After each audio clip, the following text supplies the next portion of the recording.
आदरणीय किसान मजदूर एवं युवा साथियों, आज मैं अपने छत्तीसगढ़ के सरकार जो अपने को सनातनी कहती है, हिंदूवादी कहती है, आपके माध्यम से उनको जानकारी देना चाहता हूँ कि कलयुग के राजा हनुमान जी हैं और न्यायाधीश शनि देवता है। अगर सही में सनातनी हैं या राम भक्त हैं, हनुमान भक्त हैं, तो उनको भी मालूम होगा। मगर वो सत्ता के नशे में हैं, तो जब सत्ता का और शराब के नशे में अगर आदमी हो जाता है,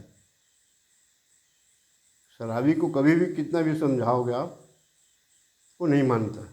सत्ता के नशे में जो रहता है वो भी वही हालत में रहता है। और हमारी सरकार तो बंद शराब दुकान को खुलवा करके राज कर रही है ना, तो इनको तो और ज़्यादा नशा हो गया। हम जो चाह रहे हैं वो हो रहा है, ठीक है, होना चाहिए। तो मैं बता ये रहा था कि हनुमान जी कलयुग के राजा हैं। वो अन्याय अत्याचारियों भ्रष्टाचारियों का मति फेर देते हैं, चाहे वो साधारण आदमी हो, चाहे सत्ता में बैठा व्यक्ति हो। आप उनका कितना भी पूजा पाठ करोगे वो मानेंगे नहीं, क्योंकि वो चाहते हैं कि भगवान राम क्या चाहते हैं। भगवान को पूजा सब करते हैं, राम को सभी देवता देवी देवता को मानते हैं, मगर देवी देवताओं ने जो कहा है उसको आज मैं देख रहा हूँ कि 99% लोग नहीं मानते। भगवान ने ये कहा है कि अधिक से अधिक लोगों की भलाई सोचो, किसी का नुकसान मत करो। अब आज देख रहे हो हमारी सनातनी सरकार, राम भक्त सरकार, प्रदेश में गरीब मजदूरों के साथ, किसानों के साथ कितना अन्याय अत्याचार और भ्रष्टाचार कर रही है। तो हनुमान जी तो मति मेरा लगता है इनको फेर दिए हैं, इनके रवैया को देख करके। क्योंकि इसमें अधिकांश लोग तो दिखावे के लिए मानते हैं ना भगवान को। ये जो अगर आज ये पद में कोई भी पहुंचता है ना, तो वो पुराने कर्म के आधार पे भगवान वरदान दिए रहते हैं, जो लिख दिए रहते हैं वो मिलता है उसको। और वर्तमान में जो कर्म के आधार पे जो फल दुख या सुख देते हैं ना, वो कर्म के आधार पे देते हैं।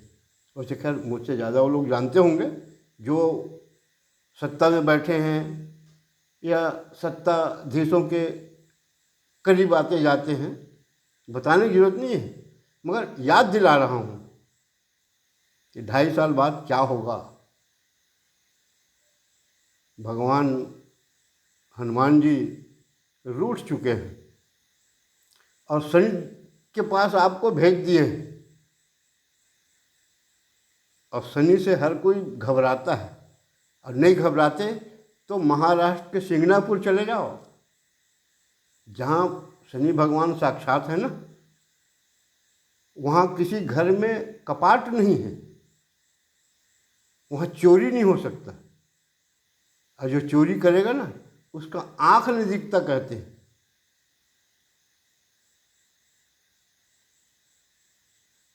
तो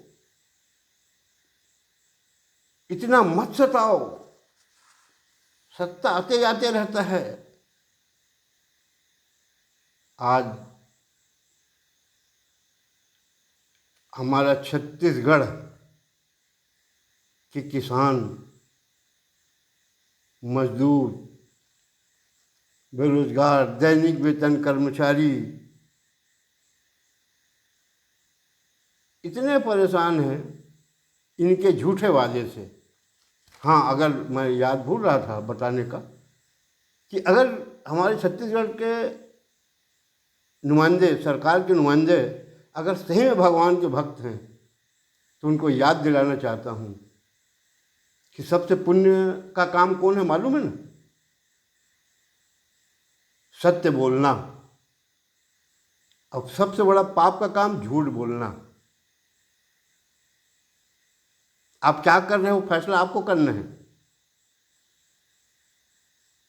और उसी के आधार पे फल मिलता है। आज कलयुग में बताते हैं, सनातन धर्म में कहा गया है कि भगवान और राक्षस हर आदमी के शरीर में है, और उसको सिद्ध करना अपने ऊपर है कि हम आप राक्षस को सिद्ध करें चाहे भगवान को। भगवान भी दिन में एक दो बार ऊपर आते हैं।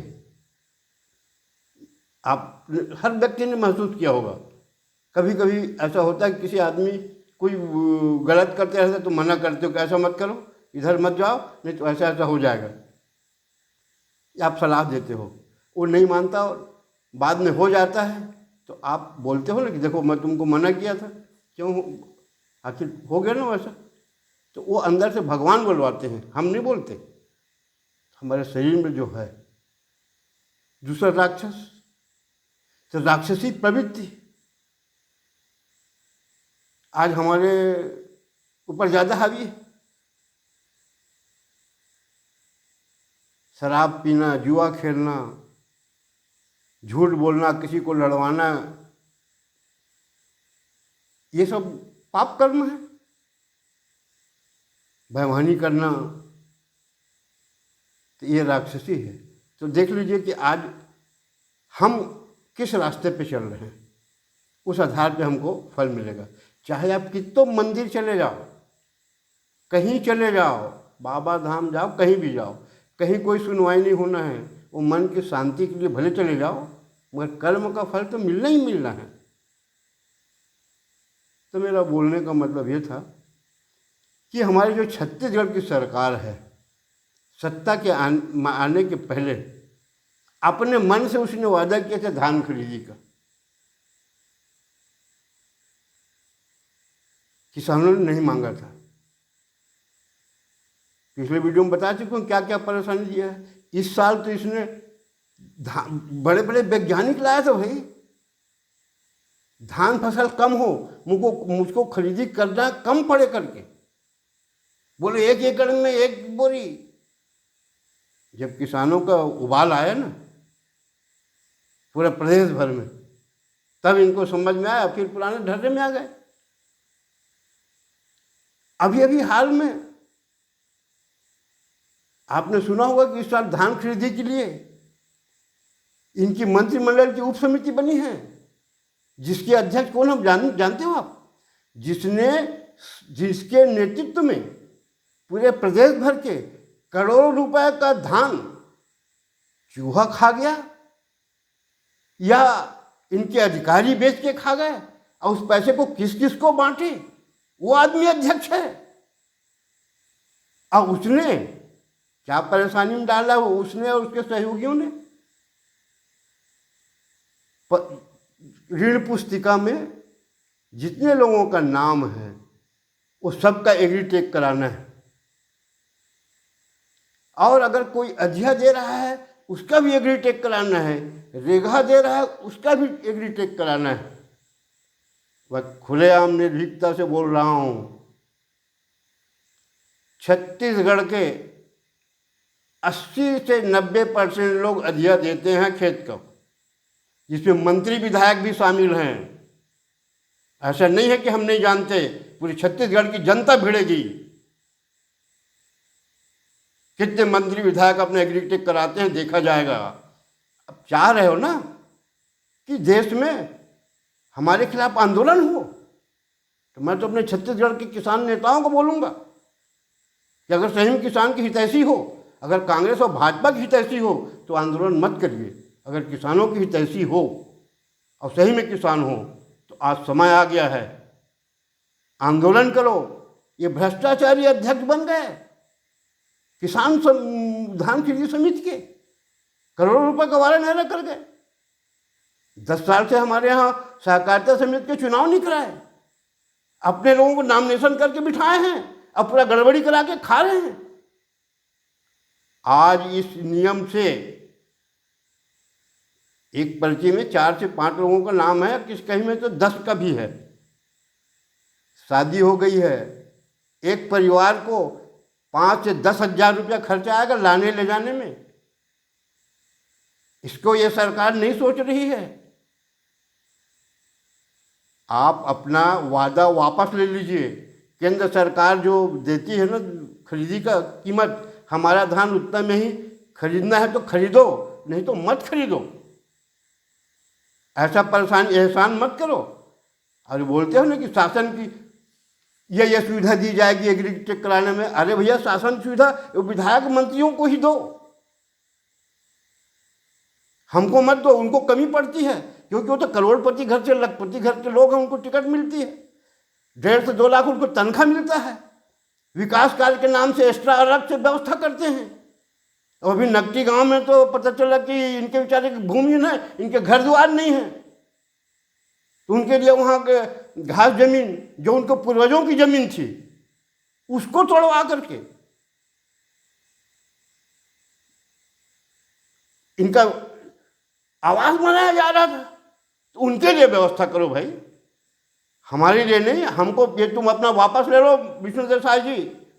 हमको आज जानकारी मिली है कि आपका गिरह दशा आ गया आपके ऊपर। तो कवर्धा के भोरमदेव में गए हो आप, केरल से पंडित में बुलवाए हो, इधर जनता को बोलते हो कि देवतुल्य जनता। जनता से आके आप माफ़ी मांगिए अगर सत्ता में आना है तो। भगवान सब देख रहा है, वो बोल नहीं रहा है, इसलिए आप पूजा कर रहे हो। हम बोल देते हैं इसलिए हमसे बात नहीं सुनना चाहते। जन दर्शन आप करते तो उसको बंद कर दिए। हमारी दुश्मनी आपसे नहीं है, आप सत्ता में हो इसलिए सब बोलना पड़ रहा है। चाहे सत्ता में जो भी रहेगा उसको तो सुनाएगी ना जनता अपनी तकलीफ।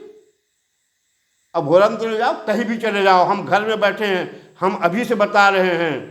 और नहीं तो आपके अगर जो संगठन के पदाधिकारी हैं ब्लॉक और तहसील स्तर में, उनसे राम कसम खवा करके पूछिए कि क्या अगला सत्ता हमारा आएगा कि नहीं। वो बता देगा, अगर सही में कसम खा के बताया है तो।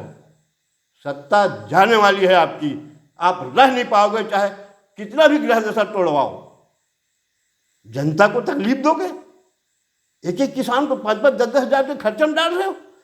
भरे बरसात में, महंगाई में आदमी इसी मर रहा है। शर्म आनी चाहिए ऐसे हिंदूवादी नेताओं को। हिंदूवाद की बात करते हैं, हिंदुओं को ही तकलीफ दे रहे हैं। क्या कह के चुनाव जीतोगे ये तो बता दो। और तुम्हारे दिल में जो भ्रम होगा कि ये लालच में वोट देते हैं, तो तुम्हारे जो कार्यकर्ता अगल बगल घूमते हैं ना, जो जिसमें जिनको खिलाते पिलाते हो, वही रह जाएंगे आपके साथ। बाकी जनता नहीं रहेगी, मतदाता नहीं दिखेगा। जो 60 लाख की गिनती बताते हो ना, हमारे इतने मेंबर हैं, उसमें 10 से 5 लाख बच जाएंगे। पिछले चुनाव में तो 15 पा गए थे ना, इस बार 5 पा जाओगे तो आपका भाग्य रहेगा, नहीं तो उतना भी नहीं मिलने वाला है। इतना आप सता रहे हो जनता को। इतने दिन तक हम आपकी तारीफ करते चले जा रहे थे, आज तक आपने हमारी बात कभी नहीं सुनी। जनता की बात, मेरी बात नहीं, जनता की बात सुनिए। जनता क्या कह रही है।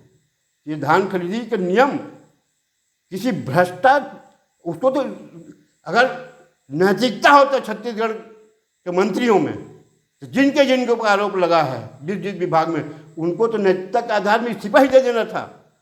करोड़ों रुपए का जहां धान सोसाइटियों का गायब हो गया, गोदाम में भरा गायब हो गया, चूहा खा गया। अब किसानों को इस ढंग से परेशान कर रहे हो। किसान भाइयों सतर्क हो जाओ। और मेरा निवेदन है कि आप सितंबर माह में, अभी अपना खेती पार्टी निपटा लो, आप सितंबर माह में वर्तमान सरकार के खिलाफ, इनके गलत नीतियों के खिलाफ तहसील स्तर में अपने अपने ढंग से आंदोलन आप प्रारंभ करिए। हम भी अपने तहसील में चाहेंगे, पूरे प्रदेश में ऐसा करिए।